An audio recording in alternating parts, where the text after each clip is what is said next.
Hello guys, મારું નામ છે અલગીર પંચાલ. તમારું સ્વાગત કરું છું મારા નવા બ્લોગમાં. તો આજનો આ ભાગ 4 છે. અગર તમે ભાગ 1, 2, 3 ના જોયો હોય તો જોઈ લેજો. તો આજના ભાગમાં આપણે સવારે 5 વાગે ઉઠી ગયા છે, નહીં ધોઈને તૈયાર થઈને આપણે બસ પર આવી ગયા છે. અત્યારે વાગ્યા છે હવે 6:30. આજે થોડી ઘણી ઠંડી પણ લાગી રહી છે, ખાસ એટલી બધી લાગતી નહીં, પણ ઠંડી થોડી કેટલી છે, સ્વેટર પહેરી શકે એટલી. આજે તારીખ થઈ છે 11મા મહિનાની 5મી તારીખ. તો આજે છે દેવ દિવાળી. તો મારા તરફથી સૌને હેપી દેવ દિવાળી.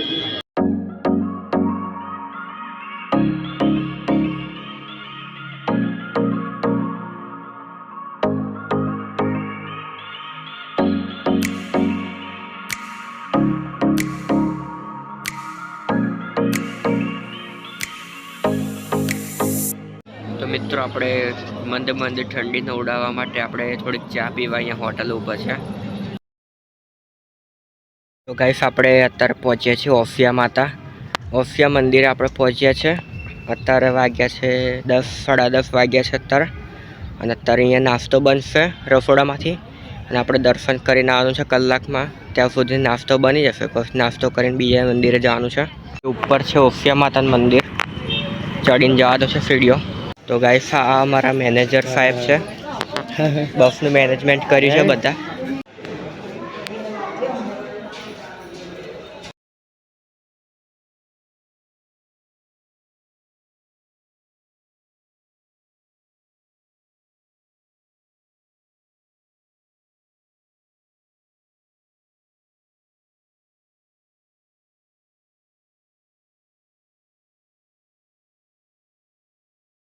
તો ગાઈસ, કોઈ પણ મંદિર હોય એમાં ફોટો શૂટિંગની મનાઈ જ હોય છે, પણ આ મંદિરમાં ફોટો શૂટિંગની મનાઈ હતી એટલે અંદર બ્લોગ બનાવી શક્યો નહીં.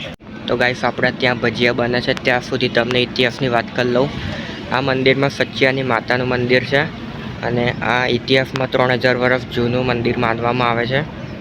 આ ઉપલદેવ રાજા જે હતા એ મંદિર બનાવવાના હતા. એમને સપનું આવ્યું હતું કે પછી મંદિર બનાવ્યું, અને એમને જે ખુદાઈ કરી એમાંથી સોનાની મૂર્તિઓ મળી હતી. એના ઉપયોગથી જ આ મંદિર બનાવ્યું હતું. અને આ મંદિર 8મી અને 12મી સદી વચ્ચે બનાવવામાં આવેલું. મંદિરના અમે દર્શન કરીને આવ્યા. આમાં લગભગ 100 થી કે 120 જેટલી સીડીઓ હશે ખાલી. તો ગાઈસ, તમને એક કાકાથી ઓળખાણ કરાવું છું હમણાં. આ છે અમારા લક્ષ્મણભાઈ રસોઈયાવાળા. એ અમારા ગામ બાજુના જ છે, નજીકના સંતરામપુર માલવણ બાજુના જ છે કાકા. એ પણ રસોઈયા જ છે. તમે જયંતિ કાકાને ઓળખો? કોને? જયંતિ કાકા. હા, જયંતિ કાકો તારો કમ બોલ એમ કેમ? હા, ઓય એટલે ઓ જયંતિ કાકો કમ આવે ભેગાથી કામ કરતા હતા. બસ આ અમારા ગામ બાજુના આવા જ બધા હોય. બધા બૂમા બૂમ કરે, ઉઠી પડે. તો ગાઈસ, આપણી હવે બસ ચાલુ થઈ ગઈ છે. માવો માવો શું કરો રે ભાઈ, માવો માવો શું કરો? માવો મોરી પાસરે રે માવાની મોરલીએ. તો ગાઈસ, અત્યારે વાગ્યા છે 8:30 અને આપણે પહોંચી ગયા છે ખાટુ શ્યામમાં. ગાઈસ, આપણે ખાટુ શ્યામ મંદિરે પહોંચી ગયા છે. આજે બહુ જ ભીડ છે, કારણ કે આજે પૂનમ છે એટલે.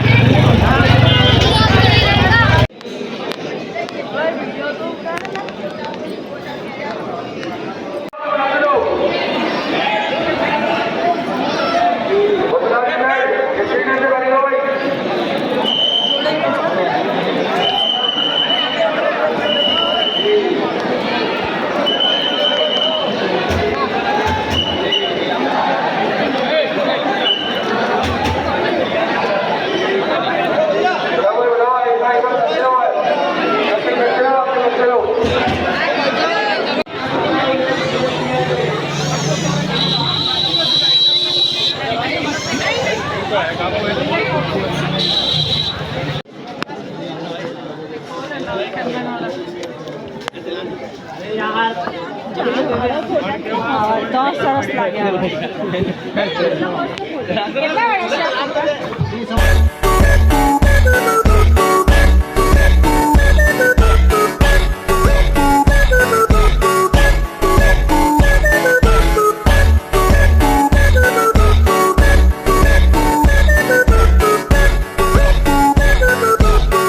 તો ગાઈસ, તમે દર્શન કરી લીધા હશે.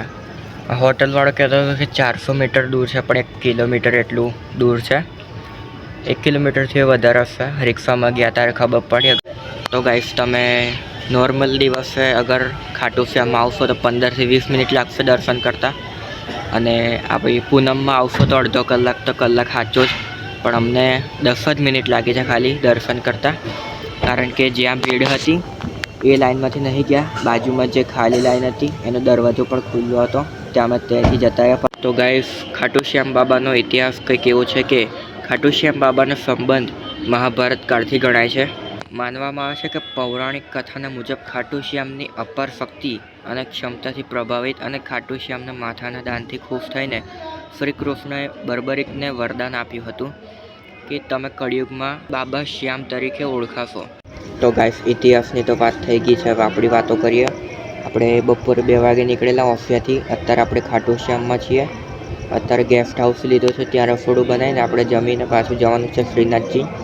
બપોરે લગભગ 400 કિલોમીટર જેટલું કાપ્યું છે. અત્યારે આપણે પાછું જવાનું છે શ્રીનાથજી.